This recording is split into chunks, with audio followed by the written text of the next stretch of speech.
Hello everyone, this is Youth Dragon, and welcome back to another episode of Fire Emblem Heroes. Here we are in Tier 28, and not too big of a surprise, we had both our offense and defense mythic bonus this week, bonus mythic, so pretty straightforward. And of course, naturally on defense, we're falling by having absolutely no threat range and a bunch of frail units, I guess. We've seen Legendary Julia tanks and units with damage reduction at least, but everyone else is, I mean, Mortis is Mortis, but pretty straightforward here. Of course, they have Elamine, so it's pretty clear how they can go about any shenanigans.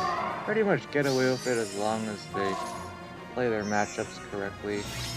The main thing is, of course, Legendary Nana and Legendary Julia.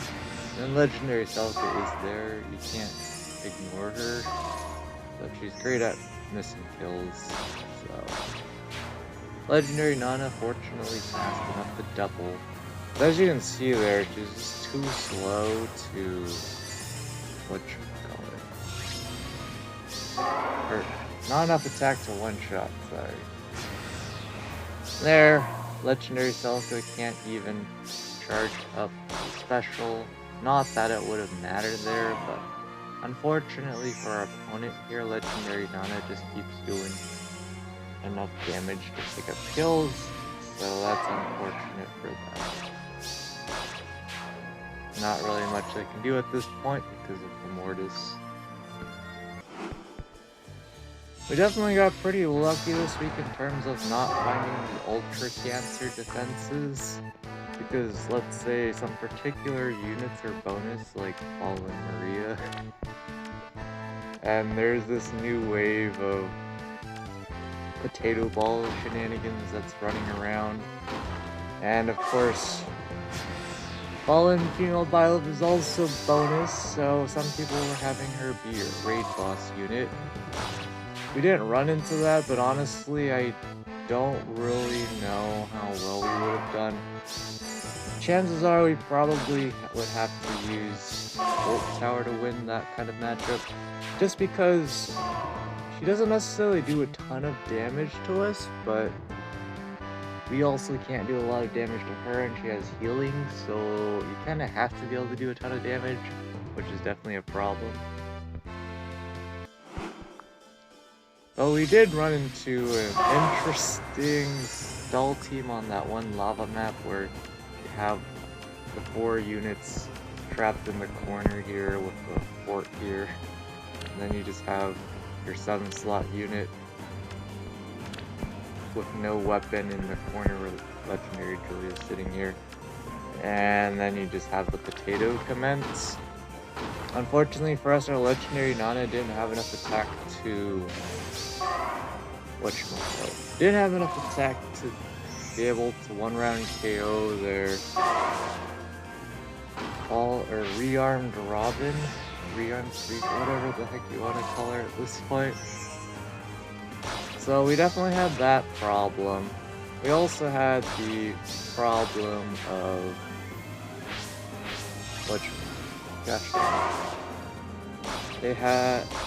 they were fortunately not running Fallen Maria there, otherwise we'd probably have no way of winning Deathless. So that's how it goes sometimes. We were able to cheese because on the other side of the map we had another set of save units, which end with Ymir. So I just did some mean AI manipulation, kind of goofing off. To have them break their formation in the top right corner, and then we were slowly able to pick them all off and take them out, but boy was that something else. I did some things like calculate exact lethal on their Mortis using the combination of Legendary Julia and Shara bonus, so that was cool, but yeah, unfortunately Legendary Nana just has the eternal problem of not having enough attack and not enough speed. Because in this day and age, especially with the BST, of course, it's basically at 200 at this point. Most units have, tanky units have super competent builds for taking single shots, even if they don't debuff attack. Of course, with Rion Riven's case, for A skill she does, but boy oh boy, these things go down when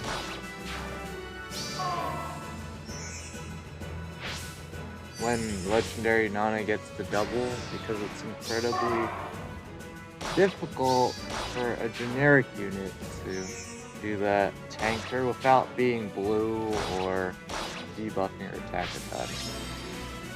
Or just even neutralizing her field buffs if we use attack speed menace, of course. Losing 6 attack on Legendary Nana is a huge deal. So, that's why she regularly also loses to regularly loses to green tanks a lot in Ether Raids because of the HP inflation especially, but your opponent, I'm not sure what their plans are here, but I guess they're still going after the Ether structures or not. They will survive there with Element support, and now they should just be able to end the match here.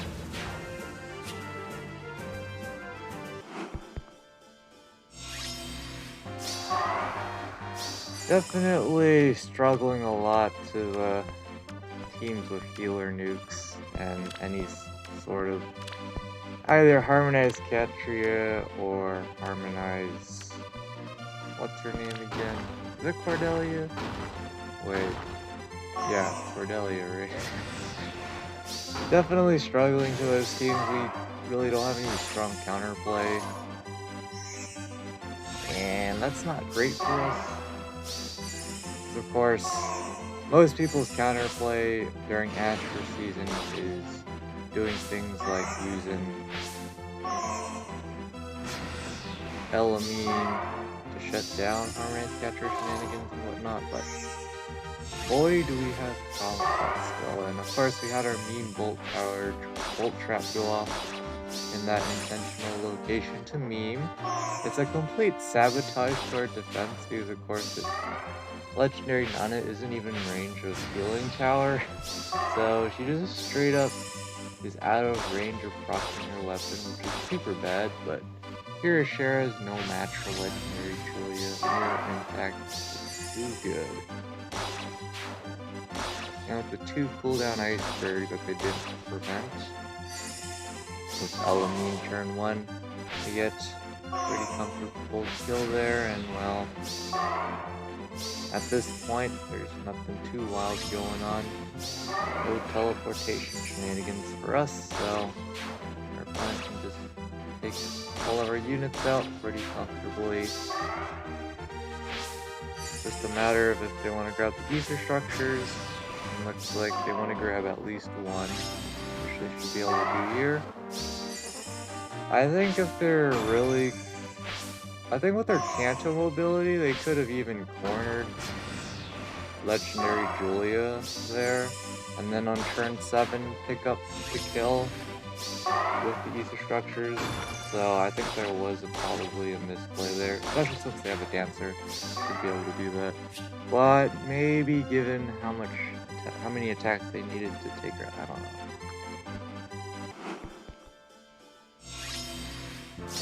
Yeah, Fallen Maria is definitely trolling the offensive meta. It's basically brave or nothing at this point. It's been that way for quite a while because the one-shotting meta died once damage reduction started flying everywhere. But then we got some ways to pierce damage reduction and like double your damage with Deadeye. And there's of course lethality a little while later. So we had some counterplay, but then we got this thing called BST increases and debuffing your foe's attack to nonsensical amounts. Nonsensically low amounts. So that happened, and as a result, well, one-shotting wasn't viable anymore because doubling your damage is useless if you do 0 damage. Or even just like 10 damage. Doubling it to 20 is not getting you anywhere near close to one-shotting. So here, unfortunately for us, we have a meme setup where Legendary Julia and Legendary Celica don't cover the same threat range, so there might have been a chance for us to take out their Summer Edelgard, but probably not with good play. It wouldn't have happened. We basically just have to bank on our opponents sabotaging themselves to win matchups. Or sometimes our units are actually strong enough to pressure the opponent, but at that point that's just because we're non-cults. So the general relative power level tends to be lower, but yeah, healers right now, of course they don't have any strong attacks against damage reduction other than doing more damage, but for the units like that I use who don't have damage reduction, yeah, they hit pretty darn hard. And of course, because of Poetic Justice scaling off of whatchamacallit, because of Poetic Justice scaling off of the foe's attack, and 15% is honestly pretty absurd, because a lot of times units will have, let's just round up to 80 attack. That's a pretty reasonable assumption in 2023 rate. That is 12 damage per attack, and if you're quadding or doing Ether Raid shenanigans, that damage adds up quite a bit. And of course, even if you're just attacking twice because you're naturally doubling, 24 damage is nothing to scoff at. And if you're up against like my Nino, for example, who can get over 100 attack, yeah, you can get quite a bit out of that. Here it looks like our opponent is just content on hitting end turn, but we all know the problem here, and it's that Fallen Female Byleth doesn't exactly have super strong kill power. As you can see, of course, she's able to take out everyone except, well, Legendary Julia. Unfortunately for us, our Olivia does too much damage, otherwise we all know what would have happened if Legendary Julia got danced. Fallen Female Byleth unfortunately cannot age very well because of all the things she's missing. Of course, the big one is there's no null follow-up, which is definitely a huge problem. And of course, there's a bunch of other things, like she doesn't have, unlike Lucia, she doesn't prevent the no counterattack shenanigans. But it is nice that she has the, what is it, bulwark means, essentially. So that's nice, but yeah. Definitely a god sword of 2023, as people call it.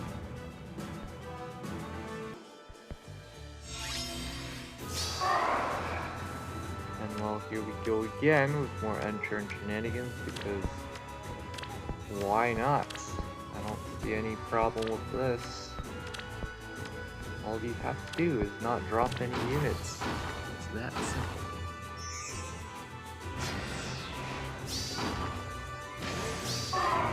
Of course, gonna get Duma means that means absolutely nothing because we have Elamine here. But they're just ready to go. And they don't even play optimally here, but it doesn't matter because Legendary Nana is attacking into Ascended Athune, so she doesn't really have to worry about anything there. And again, Legendary Celica is just kind of there. Can't really do that much damage against HP inflation. So our opponent can just keep hitting on turn, especially since they basically reverse the roles and have Brave Edelgard as far save.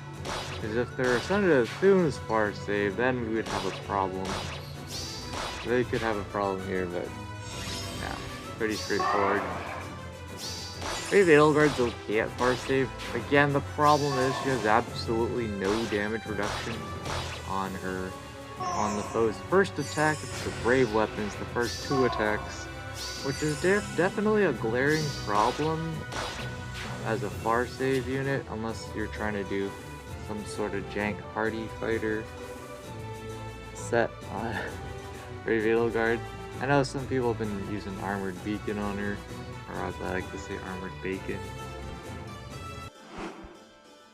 And it's certainly a thing, it's just that again, you have to be able to pre-charge it, otherwise, again, if your Armored Beacon's at 2 cooldown,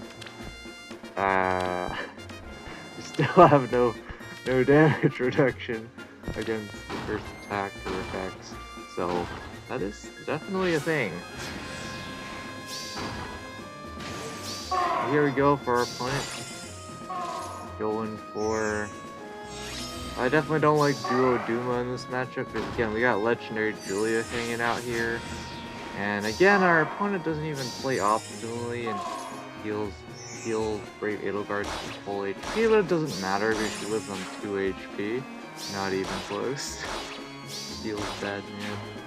What happens when you have HP inflation and you debuff your attack by, what was it, 12? During combat? Definitely adds up. They have so much healing here that they can just go back up to full, but it doesn't matter because, well, Duo Duma is up against Legendary Julia, and we all know how that matchup goes most of the time. Legendary Julia doesn't always pick up the one-shot, which is why we have to run no follow-up. But there's, generally speaking, Duo Duma can't survive no follow-up.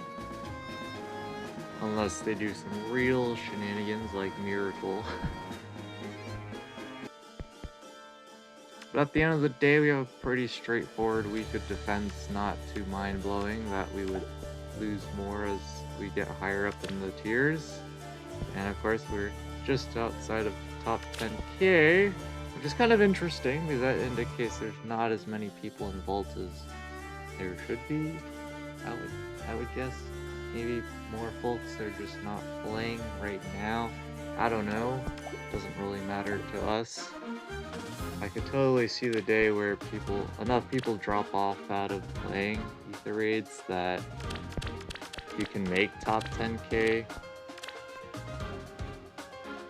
even when you're outside of Vault. You just have to be super high up in tier 28. But Resonant Battle is a piece of cake. It's interval 18. We have double harmonized heroes. What could possibly go wrong? Then we have our Juggernaut scoring team. Especially now that we have,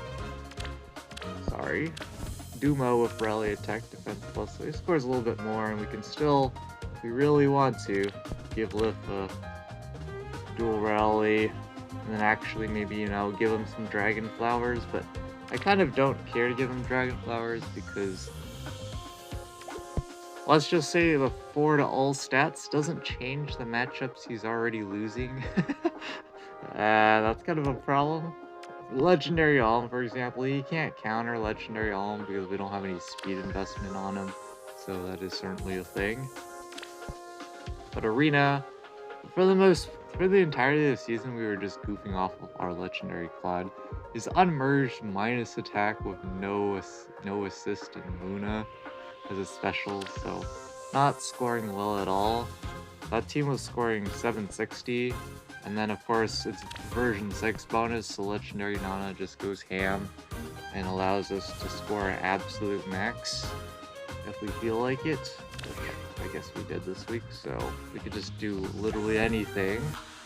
Any complete run, pretty much, would get us enough to go back up to tier 21, but I'm pretty sure we're demoting next season anyways, again, because bad bonus for us, but whatever. Arena Assault, pretty solid score, pretty solid run. We didn't run into too many Duo Asker plus Legendary Male Robin teams, so our couple of AoE units were able to secure the wins, which is nice. AoE definitely super strong if you just ignore units like Gato, and I guess Nagi is getting her refined at some point soon. So you never know when she might just suddenly become an AoE. I don't know, Giga support for AoE. I don't know. I don't know what they're gonna do with those refines, but anyways, we'll be back when the results drop in.